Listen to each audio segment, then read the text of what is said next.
batire kwambiriria na kinyari tobo kiri mantu igie ni bibongo batire kwithira bagithura kiri subject iraba bakuthoma na tukubodware thirikari ya county Emiro rungura ngavana mutumuntu ethinge ne bakubanganiritie ruwari rwe mokwemwe uko ni mantu yana turi na mutaalamu rokethira itariria ni subject ire kumono kwa batire kwithira akithoma ni kariere kwa batire kwithira akithurira na kinya kumenya mutaratara yo withirite yo kariate yo withirite aciari baichure chure bibinge no tukubodware kiri wo mwarimu kiri wo muritwa na kiri wo mutiari yuki uku na karamu kendo me akwethira ukichiandikira mantu ya yonde na withira wiku mutaratara ene kiri mantu igi mutaratara yo CBE yura yegire nyuma ya mutaratara yo 844 kwithira ukiebelwo ni thirikari tukubodware ithira ukiwatira na batu au tugethe aturimo kwemwe na ithira ukiurikiru kiaku turi tayari kwithira tuchokira no ntu mutaalamu Mugo Mwangi aria no ntu bwaku na atuture yake ndo tira nukumenya weru bo mantu igi mutaratara yo CBE karibuni sana tuthira tukiwatandira mwaka muthia ya rwariru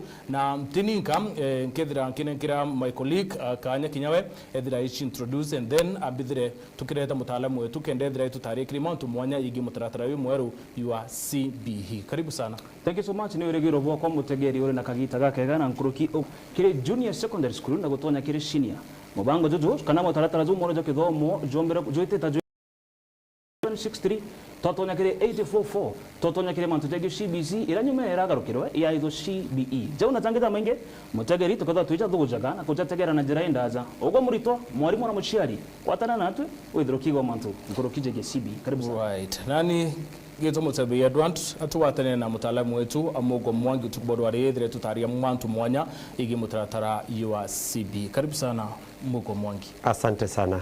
Yes.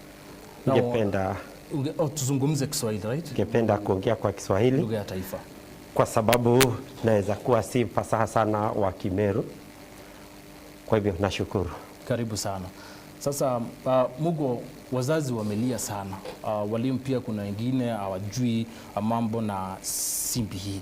Kwanza kabisa mbona mlibandilisha kutoka CBC ikaitwa CBE? Tuanze hapo. Nashukuru sana. Nashukuru sana Governor wa County ya Meru, His Excellency Isaac Mutuma, kwa sababu ya kuandaa kikao hiki, na mafunzo haya ni ya muhimu sana. Kwa sababu kama ulivyosema, wazazi wamekuwa wakijiuliza CBC kwanza ni nini, inaenda vipi, inaelekea nini, na haya mafunzo ni gani. Na tena hivi karibuni ikabadilishwa ikaitwa CBE. Kwa hivyo tuanze kwa kujiuliza CBC ilikuwa nini? Yeah. CBC herufi tatu zinasimamia competency based curriculum.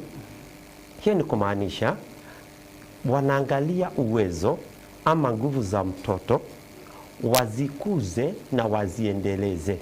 Kwa sababu mtoto anapozaliwa, anazaliwa na nguvu zake ndani yake.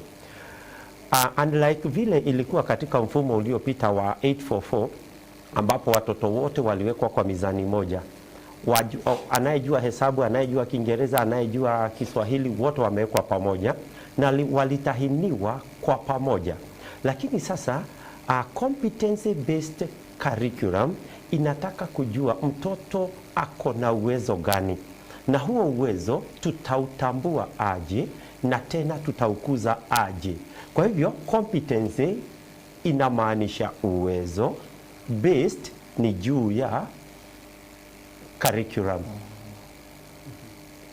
Lakini pia ikabadilishwa ikaitwa competency based education. Curriculum ni mfumo ama system kwa kifupi, ni vile imeandaliwa. Lakini education is the way of instruction, ama ni njia ya kuitekeleza. Kwa hivyo tumetoka kwa mfumo, tunataka kuja kwa njia ya kuiendeleza. Kwa hivyo tunaiendeleza aje na kwa nini? Tunataka tuitekeleze in a way mtoto hatajua tu, lakini ataweza kufanya. Kwa hivyo tunahimiza walimu, mtoto anaelewa nini, tumuelekeze katika hiyo njia, na matokeo yake itakuwa nini. Si kujua tu, lakini pia ni aweze kutekeleza. In short, tunaweka mtoto apate vitu viwili, apate knowledge na pia apate ability ama skill. Kwa hivyo CBE inamaanisha tumfunze mtoto na tumuelekeze ajue na aweze. Ndio tukahama kutoka kwa curriculum tukakuja kwa njia ya kutekeleza. Hivi kwamba mtoto atajua na ataweza. Mtoto hataweza tu kujua ugali inatengenezwa hivi na hivi, lakini atajua kueleza jinsi ya kupika ugali na pia aweze kupika ugali wenyewe. Juu ya hiyo tunaangalia huyu mtoto amewezeshwa kivipi. Kuna aliyewezeshwa katika upande wa sayansi, kunaye ameelekezwa katika upande wa maumbo ama arts, na pia kuna mwenye aliyeelekezwa kwa njia ya kufikiria na kujieleza mwenyewe. Hiyo ndio tunaita social sciences. Kwa hivyo huu mtaalamu tu kwa kifupi, tumetoka CBC curriculum tumeingia kwa education, jinsi ya kuitekeleza. Umepelekwa mbio sana bwana. Sasa kabla tutoke hapo, mtu angetaka kujua, umetaja mambo ya kujua, kuelewa na kujua. Kuna mzazi yako mahali anauliza mtoto wangu nitaelewa aje amejua na atajua kutenda chenye amesoma. Huo ndio tunasema sasa ni jinsi ya kutekeleza. Na kama nilivyoeleza, hatutawaweka kwa mizani moja. Yule aliye na uwezo katika njia ya sayansi ataelekea hiyo njia. Anayejua michezo ataelekea hiyo njia. Anayejijua na kujieleza na kutangamana na watu ataelekea hiyo njia. Na hiyo sasa ndio inatuelekeza kwa vitu tunaita pathways. Sasa mimi hapo tujiulize sasa pathways ni nini? Yes. Pathways ni njia za kuelekea. Kama nilivyokuambia, kuna mtoto aliye mzuri sana kwa mambo ya hesabu, atashika hiyo njia. Kuna aliye mzuri sana kwa michezo, atashika hiyo njia. Kuna mwingine anajua mambo ya mkono, kufanya, kujenga nini, hajui sana mambo ya masomo, lakini anajua sana mambo ya kujifanyia kwa mkono, tutamwelekeza katika hiyo njia. Na hizo ndio tunaita nini? Pathways. So what is a pathway? Kwa Kiingereza ndio tuweze kuielewa, tunaweza sema pathways ni njia ambayo itaelekeza mtoto kwa kazi atakayofanya ama kwa kazi atakayosomea anapoendelea na shule.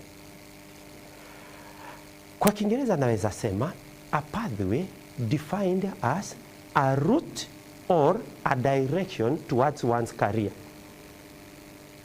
Inaanzia wapi? Kabla tujue mahali inaanzia, tuidefine kidogo ndio mzazi aliye mashinani aweze kueleza. Tumesema ni nini? Ni the learner's area of specialization, ama mahali mtoto atakapochagua kuelekea. Hiyo pathway pia imegawanyishwa katika vikundi vitatu. In short, tuko na pathways ngapi? 3. Tuko na STEM ambayo inasimamia science, engineering, technology, engineering and mathematics. Hiyo ni STEM. Tuko na ingine inaitwa social sciences, na ya 3 inaitwa arts and sports. Kwa hivyo pathways ni 3. Yeah. Ni kumaanisha kuna njia 3 ambazo pia zimegawanyishwa kwa njia ndogo ndogo ambazo zinaitwa tracks. Tracks ni nini pia? Sasa mtoto akiingia senior school hatafanya pathway mzima, atafanya hicho kikundi ama atashika hiyo njia ndogo inaitwa track.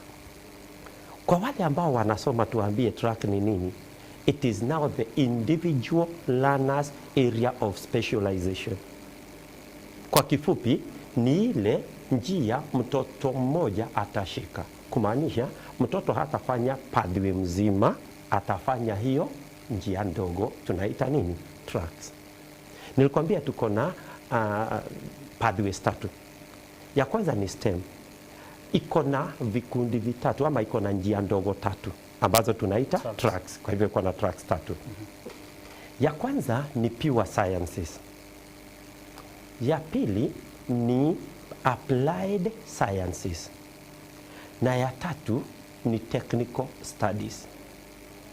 Na hapo ningependa kuwahimiza walimu na watoto ambao wanasikiza wasichanganye maana ya STEM na tracks za STEM, kwa sababu STEM inasimamia science, technology, engineering and mathematics, na walimu na wanafunzi wengine wanachanganya, wanafikiria sasa STEM iko na tracks 4.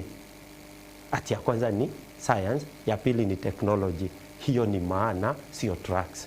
Tumesema tracks ni pure sciences, applied sciences and technical studies. Tukiingia kwa social sciences, iko na tracks 2. Iko na humanities and business studies. Hiyo ni moja. Alafu ya pili ni languages and literature. Tukiingia arts and sports, iko na tracks 2. Iko na ya kwanza ni arts na ya pili ni sports. Kwa hivyo kwa pamoja tuko na pathways 3 ambazo zimegawanyishwa kwa tracks 7. 3 pathways, 7 tracks. Ukauliza swali, zinaanza wapi? Zinaanza darasa linaitwa PP1 ama pre-primary 1. Zinaenda PP2. Pengine ni kuhamasishe, nikueleze PP1 na PP2 zinaanza aje. Mtoto akiwa PP1 na PP2 kuna mambo mawili ya muhimu sana ambayo mtoto hufaa kufunzwa pale. Jambo la kwanza tunaita interaction, kutangamana. Mtoto ajue kuishi, kutangamana, kukaa na wengine. Na jambo la pili la maana sana ni preparation. Ndio tunaandaa mtoto. Tunamwandaa kukua. How do we prepare them to grow? Mtoto anafaa kufunzwa, anapanda akishuka. Atengeneze vitu tunaita bigger muscles.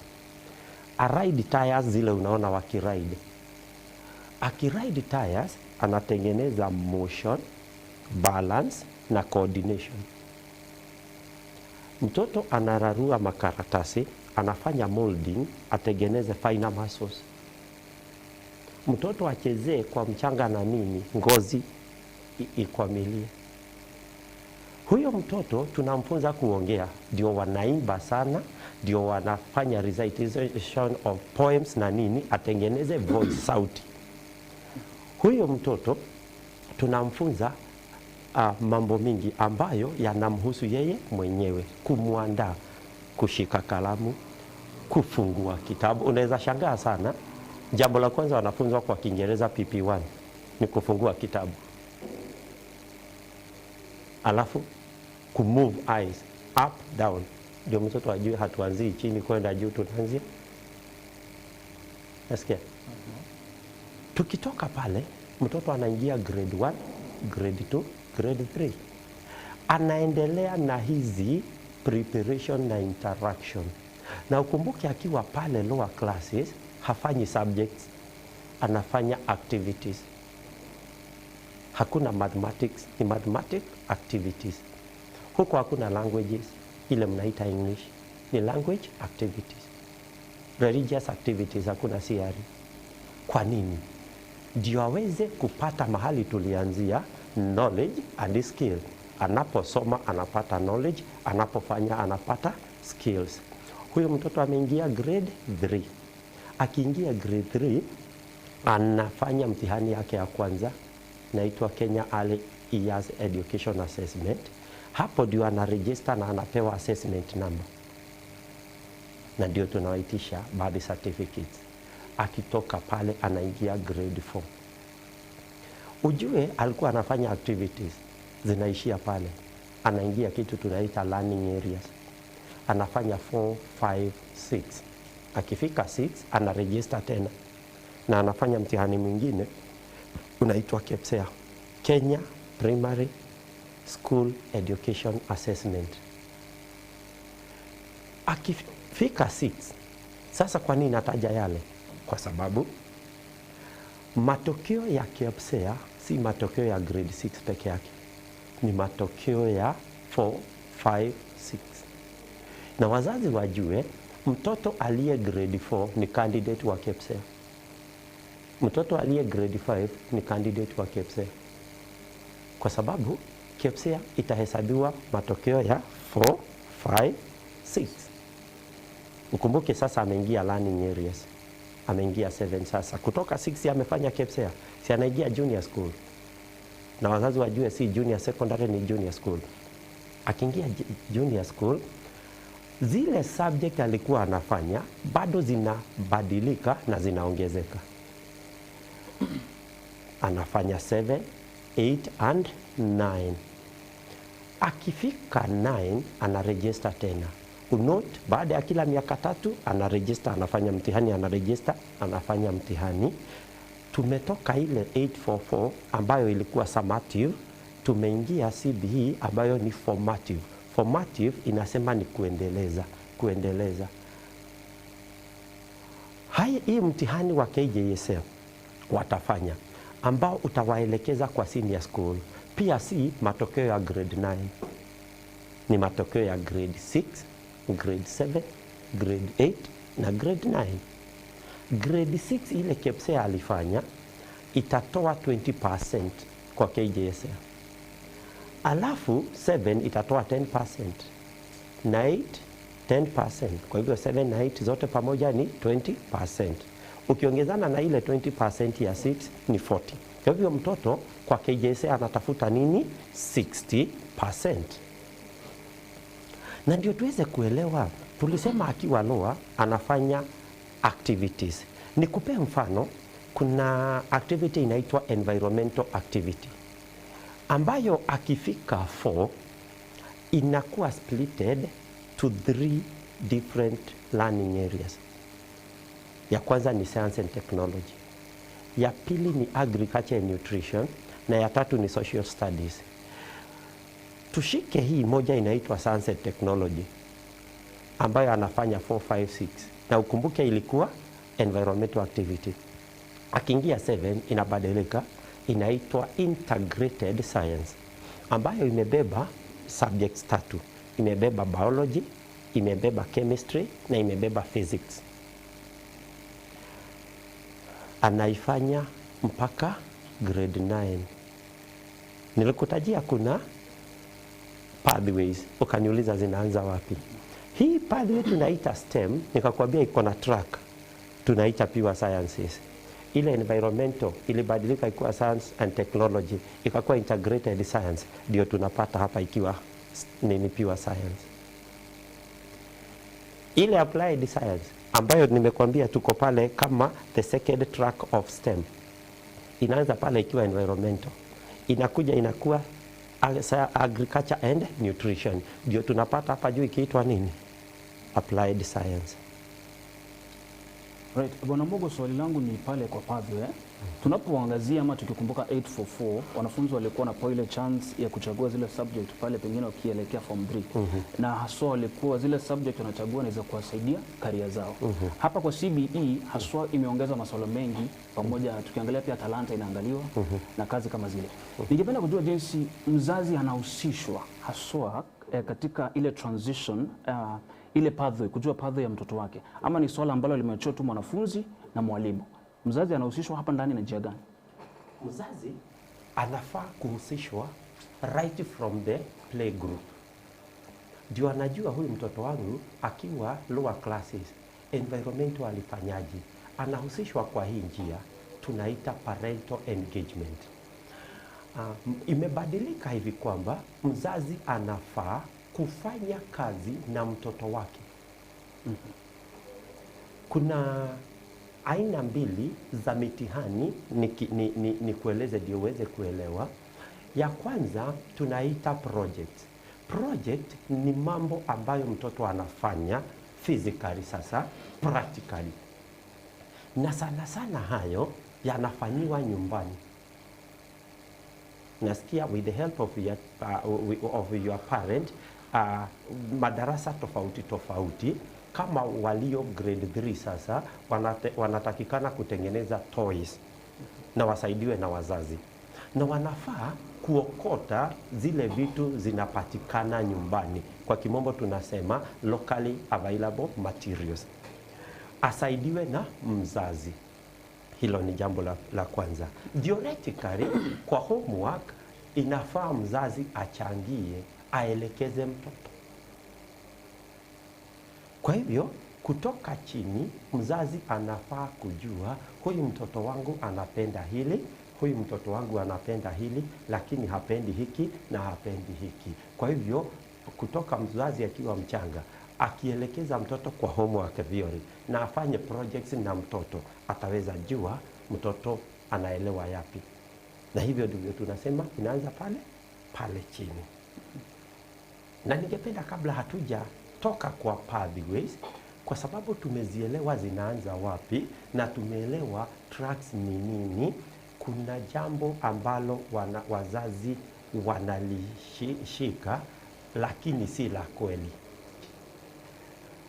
Tukiwa na STEM na social sciences na arts, kuna notion ama kuna belief ya kwamba wale watoto ambao kwa darasa wanapata marks za juu wanafaa kuchukua STEM. Pia kuna hili ambalo watoto ambao hawako katikati, yani average performance, wanafaa kuchukua social sciences. Na wale kwa darasa, na nina insist kwa darasa, ati wale ambao hawafanyi vizuri sana kwa darasa wanafaa kushika njia ya arts. Nataka kuambia wazazi hilo si la kweli. STEM si ya wanaofanya vizuri darasani na arts si ya wale ambao hawafanyi vizuri darasani. Umeongea mambo ya wanafunzi wa wastani, the average students. Hawa ni kina nani? Mzazi anaweza taka kujua, hata mimi naweza taka kujua. Hawa mnaita wanafunzi wa wastani hapa, average ni kina nani? Ninamaanisha kwa darasa, kuna out of 100, tuseme max ni 100, kuna watoto wanapata 80 kwenda juu. Kuna watoto wanapata below 50, hata pengine below 30, 40 huko chini. Sasa wastani ni mtoto wako between 50, 60, hapo 70. Sana sana tunasema hao ni watoto wa wastani. Ama yale ambao wazazi walizoea 500. Watoto wa wastani tunaweza sema ni wale watoto ambao wako 250 kuelekea 350. Hao ni watoto wa wastani. Na ndio nina insist kwa darasa. Tena kuna jambo lingine ambao wazazi wanaamini ya kwamba mtoto wangu anajua kucheza volleyball sana, ama anajua kucheza football sana, ama anajua kucheza mchezo fulani. Huyo hata hafai kufanya bidii kwa shule kwa sababu yeye atachukua hiyo njia. Nataka niambie wazazi tena hilo si la kweli. Kwa sababu wale watoto ambao watafanya arts and sports si ya wachezaji ya kwanza, na sio ya wale walio chini kimax. Kuna mtoto wa above average, wale tumesema wa juu kimax, ambao watachagua arts. Pia kuna watoto ambao ni wa below ambao watachagua STEM. Na kwa hivyo ningependa tujiulize hii art ni nini? Na hii STEM ni nini? Na ndio tuweze kuelewa, pengine tueleze wazazi wale ambao wanaenda kusomea art watasomea nini? Wale ambao wanaenda kusoma social sciences ni nini na nini wanasomea, na wa STEM ni nini na nini wanasomea. Ndio tuweze kujua tunapochagua nataka kuwa fulani, sio eti mimi ni fulani. Kwa mfano, mimi sifanyi vizuri kwa hesabu, nafaa kuchukua art. Art hiyo tuseme kwanza hakuna. Ati mimi ninajua kukimbia, ninataka kwenda kufanya art, tuseme hiyo hakuna. Kwa hivyo tuanze tujiulize, Si tumesema arts and sports iko na tracks mbili, moja ni arts na ingine ni sports. Pengine tujiulize hawa ambao watafanya sports watasomea nini? Na bwana Mutembei, nataka uelewe, nasema watasomea nini, si watacheza nini. Namaanisha wanaenda kusoma, si kucheza. Hakutakuwa na practical kwa sababu hii ni kama talanta. Kama ni mchezo ni darasa peke yake. Ni kusoma na kucheza, lakini masomo sana. Nataka nikushtue kwanza. Wale ambao wanaenda kufanya sports, utapata ndani ya hiyo sports kuna subject tunaita biology. Pale kwa sports. Kwa sports. Biology kwa sports. Right? General science. Manielewa? Home science. Media technology. Theater arts. Hebu niambie, biology na mbio zinaingiliana wapi? Turudi pale sasa nikueleze. Kwa wale ambao wataenda kusoma sports, moja ya zile vitu ambazo watasomea ni kitu tunaitwa physiotherapy. Physiotherapy wanapatikana wapi? Kwa hospitali. Hiyo inahitaji mtu wa marks za chini ama za juu? Za juu. Kitu cha pili wataenda kusomea ni sports nutritionists.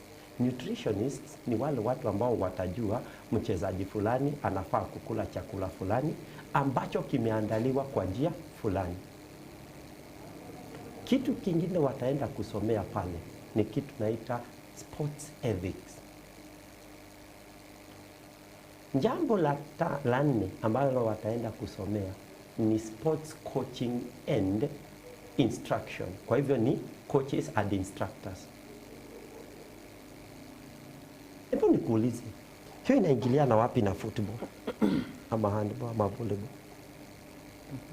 Na ndio wanafunzi wajue, nikichagua sports siendi kucheza, naenda kusoma. Wengine watakuwa managers wa viwanja na mastadium. Wengine watakuwa fitness instructors. Hiyo yote inahitaji nini? Masomo. Tukikuja kwa arts, si wale ambao wanajua kuchora peke yake. Ni wale ambao watasomea vitu vinne majorly kwa art.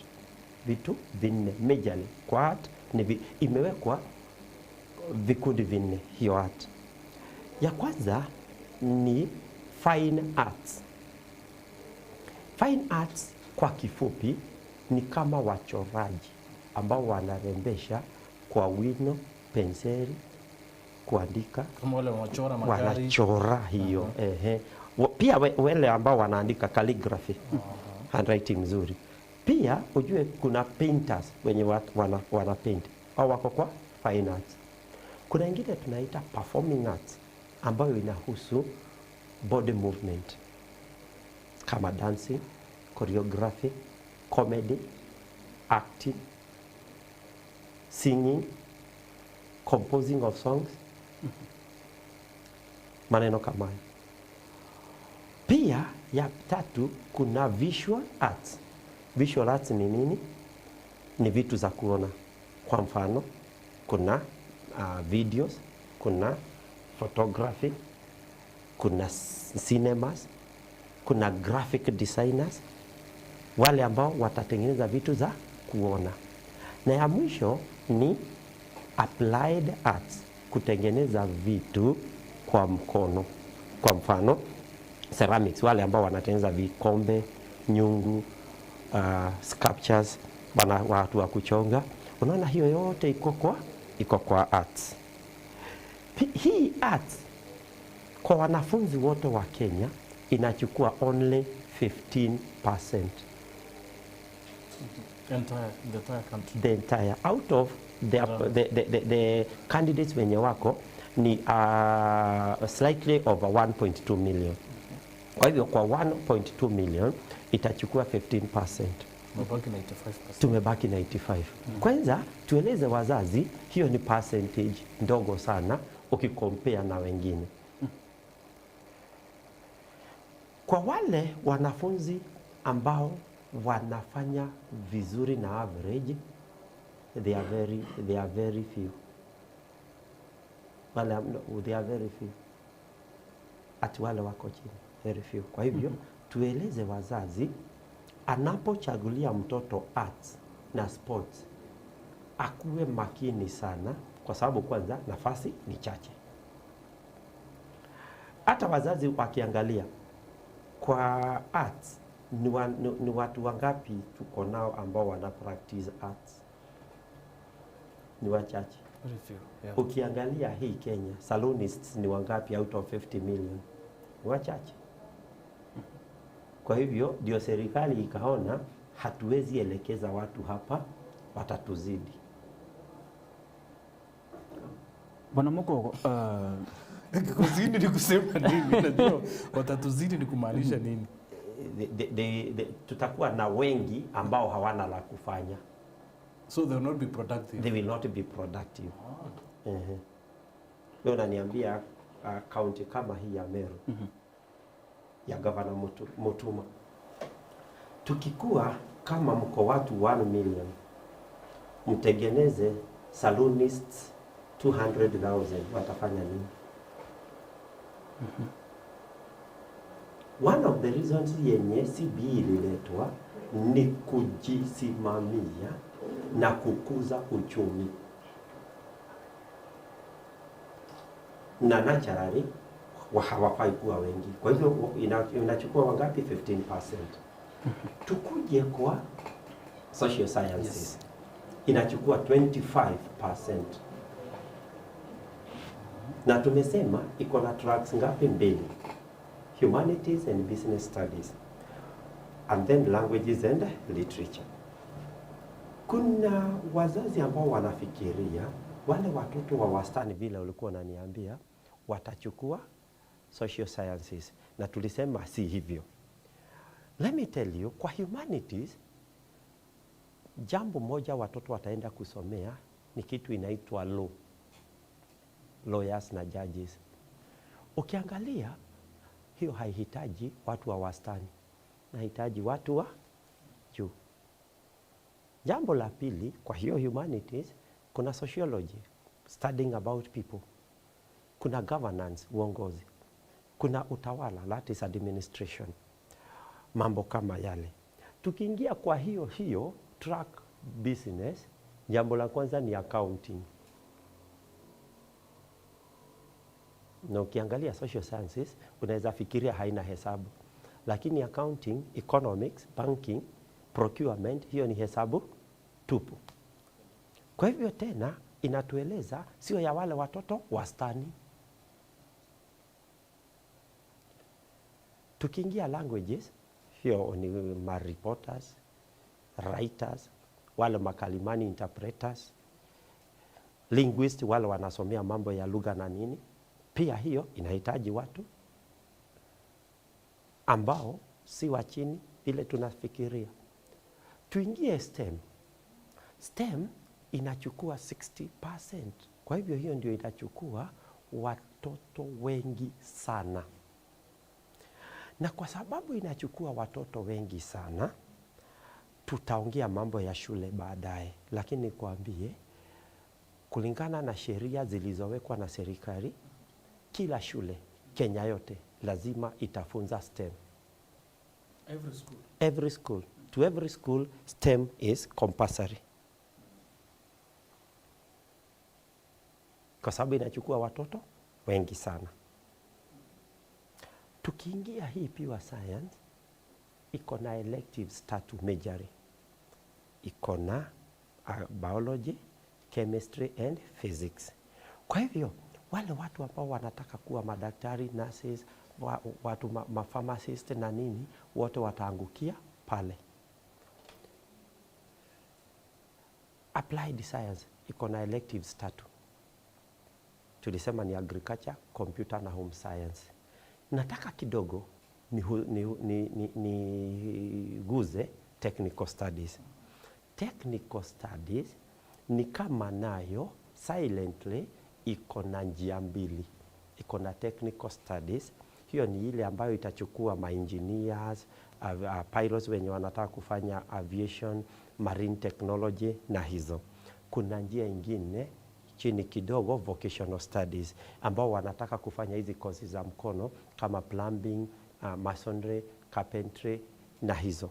Kwa hivyo wale watoto ambao kwa darasa hawafanyi vizuri sana, hawatachukua arts, watachukua technical studies, STEM, technical studies, wachague building construction, metalwork, woodwork, mambo kama yale. Kwa hivyo in CBE kila mtu amehusishwa na ameshughulikiwa. Kwa hivyo hii hatuna dropout na hatuna wenye watalemewa, kila mtu ako na nafasi yake. Interesting. Kuna swali hapa, kuna swali nimeona mahali, nataka hata wewe utusaidie kujibu swali. Kuna swali nasema, swali ikiwa mtoto wako sawa subject zote na sports anafaa kufuata pathway gani? Ngapi? Kwa sababu naona itawezekana kweli mtoto kufuata pathway mbili. Huyu ni anaitwa ni Patrick, huyu ni mzazi. Hilo ni kama anaelewa subject zote. So na hata sport anajua. Anauliza ni pathway gani anafaa kufuata. Hilo ni kama linatuelekeza sasa kwa selection. Lakini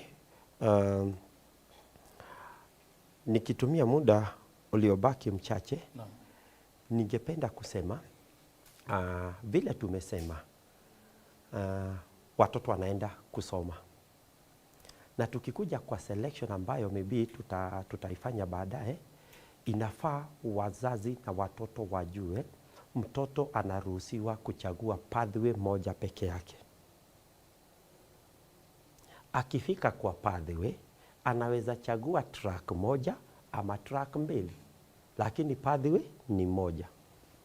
Kwa hivyo kama ni mzuri kwa sciences na sports, mtoto italingana na interest yake. Hapa tunaangalia mambo mawili ya muhimu sana. Interest ya mtoto, anataka kuwa nini, alafu performance ya mtoto. Mtoto anaweza kuwa anapenda michezo na anafanya vizuri kwa masomo. Tutajiuliza aje, kama yeye ni footballer, si anaweza soma akicheza, lakini hawezi cheza akisoma.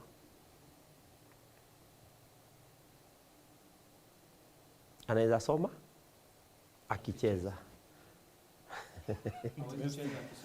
Tofauti ni gani? Tofauti ni mtoto anaweza kuwa daktari akifanya practice zake na awe footballer, lakini mtoto hawezi anza na mchezo imwelekeze kwa udaktari, lakini mtoto anaweza kuwa lawyer ambaye anacheza.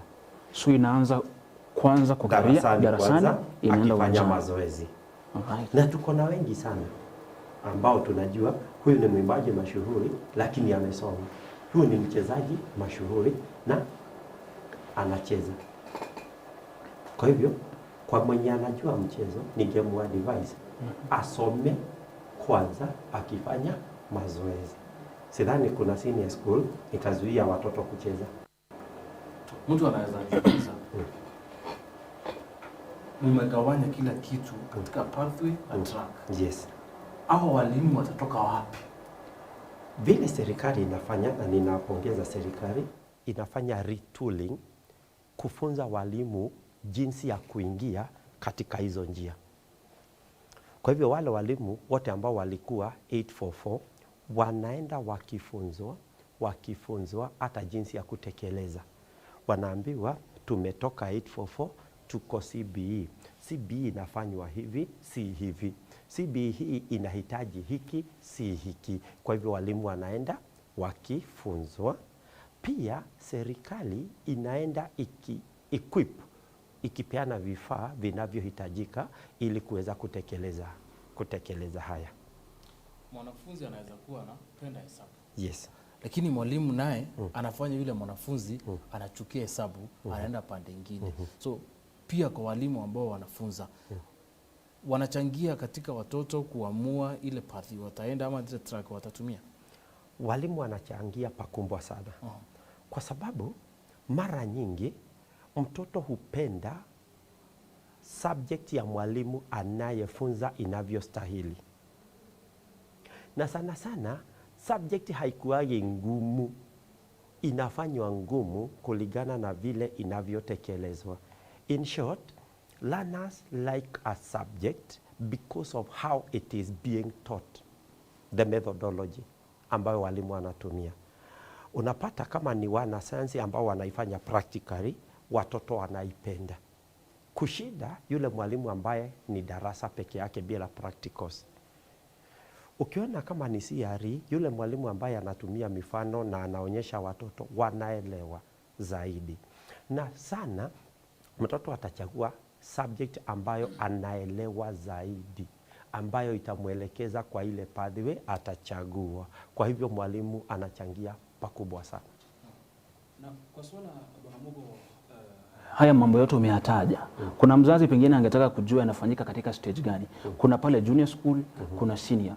Hili linafanyika hapa, hili linafanyika pale. Pengine kuna mtu angetaka kujua hizo stages ama hayo masuala yanafanyika hapa ama wapi. Kutoka junior, senior, inafanyika na stages gani?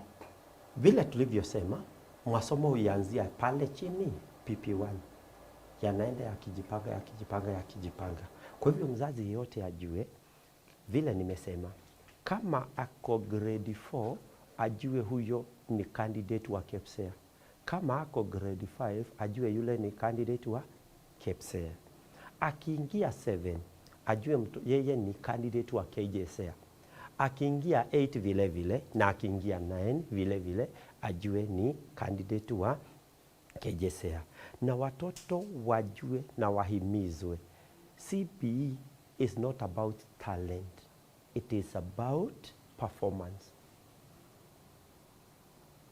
Yo watoto walifikiria tumeingia CBE, bora ninajua kuchora, sina shida na mengine. Ajue talent ni muhimu, lakini performance ni muhimu zaidi. Wacha nikupe mfano. Kuna shule za kitaifa saizi ni zimewekwa kwa kiwango inaitwa C1.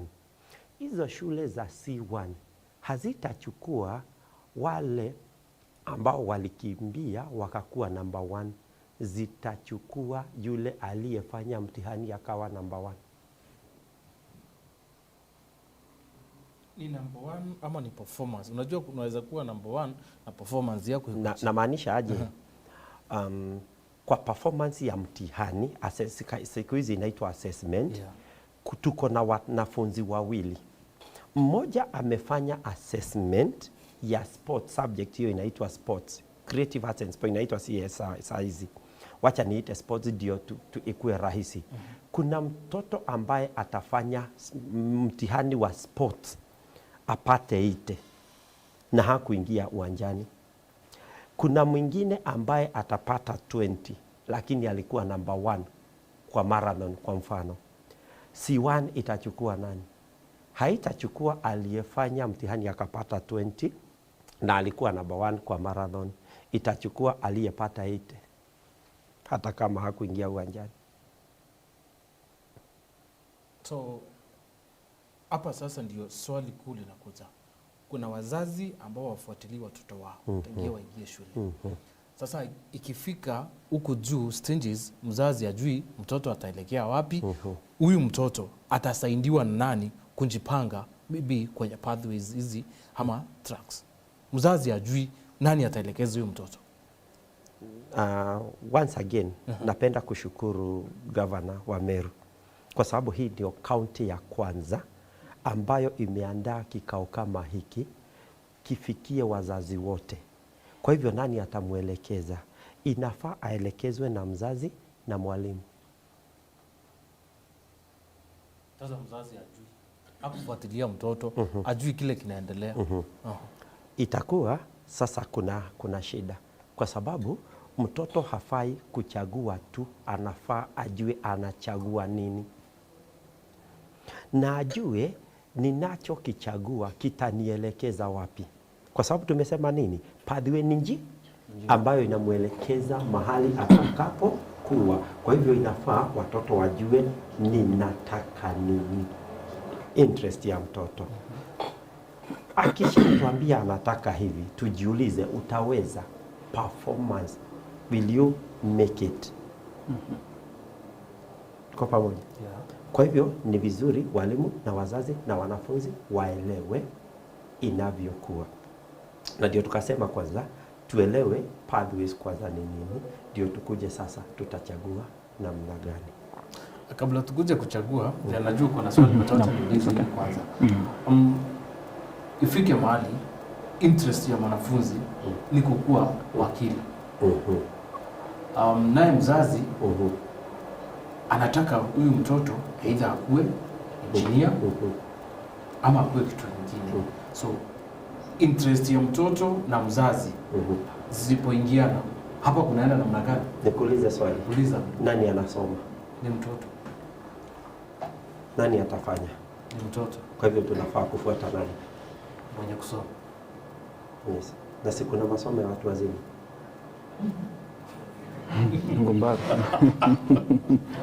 Kama unataka kusomea wakili si usome. Lakini mtoto anataka kukua daktari. Nimeingia shule fulani. Hapa labda wananisikiza. Msichana mwerevu sana. Akaniuliza, Mr. Mungu, I want to be a mortician. Nataka kuwa mortician. Lakini mzazi wake hataki. Niambia hiyo. Nikamuuliza mtoto, unajua mortician ni nini? Unajua anafanya kazi wapi? Nieleze. Akanieleza. Ndio sasa nikaita mzazi. Nikamwambia mtoto ndiye anayesoma na akona interest ama akona chenye anataka kuwa. Kazi ya mzazi ni gani? Ni kumwelekeza na kumfafanulia. Unataka kuwa wakili. Wakili ni nani? Unataka kuwa masonry. Mason ni nini? Unataka kuwa engineer. Engineer ni nini? Mtoto akishaelewa, hiyo tutaiongea baadaye. Tujue sasa ni subject gani na gani na gani ambazo zitamuelekeza pale. Ndio tujue kitu cha kwanza ni performance. Hii una perform aje na hii na hii na hii, ndio tumuelekeze. Kwa hivyo kazi ya mwalimu na mwanafunzi na mzazi ni kumuelekeza na kumfafanulia. Ndio mtoto aelewe hili ni hili, hii fulani anafanya hii, fulani anafanya hii, fulani anafanya hili. Pia nimepatana na mzazi ananiambia mtoto wangu anataka kuwa surgeon. Namuuliza surgeon ni nini? Pata huyu ananiambia, mimi nasikia anasemaga tu anataka kuwa surgeon. Sawa, unapatana na huyo mtoto unamuuliza, unajua surgeon ni nini? Sijaelewa vizuri. Sasa unamuelekeza. Napata mwingine, nimepatana na mwingine ananiambia nataka kufanya kuwa lawyer ama doctor. Lawyer na doctor ziko in different pathways. Jambo la kwanza tumesema nini? Mtoto hawezi chagua pathways tofauti. Ninapoongea na wao, ninapata kumbe mtoto hata ile anasema hafanyi vizuri, ile ambayo hajui ndiyo anafanya vizuri. Sasa tunawaelekeza. Kwa hivyo mzazi afafanue na aelekeze. CBE imekuja na masuala mengi zaidi yale yalikuwa katika 844 na mengi ni mageni ama mapya. Kuna uwezekano pengine ya mtoto labda kukosa shule, ama suppose mtoto akose shule, what next katika wakati ambapo ameangalia zile pathways? Kwanza hakuna mtoto atakosa shule kwa sababu policy ya serikali ni 100% transition. Tuseme pengine mtoto anaweza kosa shule aliyochagua ya kwanza na ya pili na ya tatu, lakini hawezi kosa ya 4. Kwa sababu mtoto anafaa kuchagua shule 12 na zote zina viwango C1, C2, C3, C4. Kwa hivyo hakuna mtoto hawezi kosa shule katika hizo 12 atachagua. Pengine akose dream school lakini atapata shule. Sasa tuseme for example mimi ni mwanafunzi, nimeamua sasa naenda njia ya uwakili au kuwa wakili. Nifike katikati mambo yakatae kuingiana. Kuna reverse. CBC haina reverse kwa sababu haina repetition. Hakuna kurudia darasa? Hakuna kurudia. Wale watoto wote ambao wako grade 9 tunaongoja grade 10. Wote na tuko na namba zao. Asipokuja tutatuma chief, wazee wa mtaa na askari. Mtatuma askari kama chief. Huyu mtoto ni wangu. Kimeumana, ameshindwa kuendelea. So hapa itakuwa namna gani? Maybe ama hakuna kuanguka. Vile CBC ilivyo, nasema CBC ndio watu waelewe, si kitu mgeni, ndio imeitwa CBE. Na sana sana nikitumia CBE watu wanaweza sema ni kitu mgeni. Tuseme tu CBE, CBC. Vile ilivyo, hakuna mtoto anafaa kusema kuanguka. Kuanguka inakujia wapi? During selection. Hiyo tu ndio unaweza kosa ile shule dream school. Ukifika mahali uone hii kitu umechagua, hautaweza. Kwa sasa kulingana na policies hakuna provision for that, for repetition. Lakini mtoto akitaka kuchagua, vile ministry imetuongoza, atauliza kwa principal wa hiyo shule ambayo ako sasa. Principal ata request kwa sub county director, alafu county director ata approve. Na zote zinafanywa online. Kumaanisha inawezekana, lakini itachukua muda. Linatuambia la ajili hilo. Mwanafunzi na mwalimu na mzazi wamakinike na wajaribu sana kuchagulia mtoto kinachomfaa. Tusikue na yale baadaye. Sitakupata hapa. Nasema inawezekana. Lakini iko na hatua. Kwa hivyo ni process mrefu. Itachukua muda gani? Siwezi sema muda fulani, lakini niseme it's a lengthy process, ni ka process mrefu. Na ndio kuzuia yale, tujaribu mtoto amakinike. Tukija kwa selection ya subject, utapata mtoto anaitwa shule kulingana na combination ambayo amechagua. Kuna mwenye atachagua advanced maths, pengine biology and chemistry. Kwa hivyo ataitwa shule ambayo inasomesha hizi vitu tatu. Akitaka kubadilisha, pengine achukue a different combination na a different track. Tutafanya nini na hajasoma kwa mwaka? Kwa mfano, unataka nitumie ile ya kitambo, kutoa mtoto form 1 aende form 4. Najua hajasoma hii, anaenda kusoma kitu mgeni. Pengine amerealize ya 11 ama grade 11 ama pengine grade 12, akiingia grade 12 ndio anaona hapa nitaanguka. Kwa miaka miwili hajasoma, tutamfanyia nini? Mtoto hawezi kataliwa shule kulingana na serikali. Day school yote haiwezi kataa mtoto. Tutampeleka pale, hajasoma, itafanya nini? So tukimalizia Bwana Mugo, katika hizi classification za day school, county schools, how wanafunzi wataingize shule aje? Shule zimewekwa katika viwango 4 ama zimewekwa katika aina 4 types. Tuongeze aina 4 alafu tumalizie kwa sababu muda umetupa kisogo. Type ya kwanza ni kulingana na accommodation. Na nimekuambia wazazi waelewe kuna type na kuna cluster. Cluster ni viwango. C1, C2, C3 nitazielezea. Sasa tuelezee aina ama types of schools. Ya kwanza ni accommodation. Shule inaweza kuwa boarding, day ama hybrid. Day si ni ile wanaenda nyumbani. Boarding si ni ile wanalala wote. Hybrid ni ile wachache wanalala, wengine wanaenda nyumbani. Hiyo ni aina ya kwanza. Aina ya pili ni gender, either boys or girls ama mixed. Aina ya tatu ni pathways. Nimekueleza kuna pathways tatu. Kuna shule ambazo ziko na facilities zote zitaruhusiwa kufundisha hizi pathways zote tatu. Hizo zitaitwa triple pathway schools.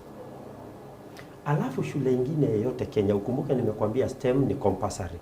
Kuna ambazo zitafunza STEM na pengine arts. Hizo zitaitwa STEAMs. Kuna zenye ambazo zitafunza STEM na social sciences zitaitwa STEMs. Kwa hivyo aina ya 4 ni SNE, special needs education. Kwa hivyo mtoto atachagua aje? Anachagua 3 boarding schools from the home county, 6 boarding schools outside the home county, alafu 3 day schools from the sub county, hata kama ameruhusiwa kuchagua kwa county. Hivyo ndivyo wanachagua. Na ndio nikakwambia hakuna mtoto atakosa shule. Italingana na sasa performance ya mtoto, ndio wengine waende C1, wengine C2, C3 na C4. Muda wetu umekatika, lakini ningetaka tujue tu kesho tutakuwa papa hapa. Tutakuwa wapi? Papa hapa. So tuguzie kesho, tunaguza nini? Usieleze tunaguza nini. Kesho tunafaa kuangalia nini? Kesho tunaangalia mambo mawili muhimu. Selection of schools, pathways and drugs, subject combination na placement. Watoto wajue watachagua aje, nini na vile wataitwa mashule. Wow. So kesho itakuwa siku muhimu sana kwa wazazi, wanafunzi na walimu pia. Papa hapa kesho mida ya saa 2:20 tutakuwa hapa ili kuangazia mambo tofauti ambayo yatamwezesha mwanafunzi kana yara yatetheire murito kuthira akitara skuru raeta guinera kethira ita imbio byo ngwa kethira kende kana kuthoma kendo utira we mutiari we murito na we mwarimu ume bobo ndeno menya bo no kuthira bo ata kenda mono ku atige kuthira akiurira atiatia na atiari bedira batikuru mo ikiongo iruria mubangania bo mantu ya mutaratara yo simbi no tukinya mudia ya rwariro ende rutu kethira turiowa kwariria mantu igi mutaratara yo simbi. Asante sana, tuonane tukarwe.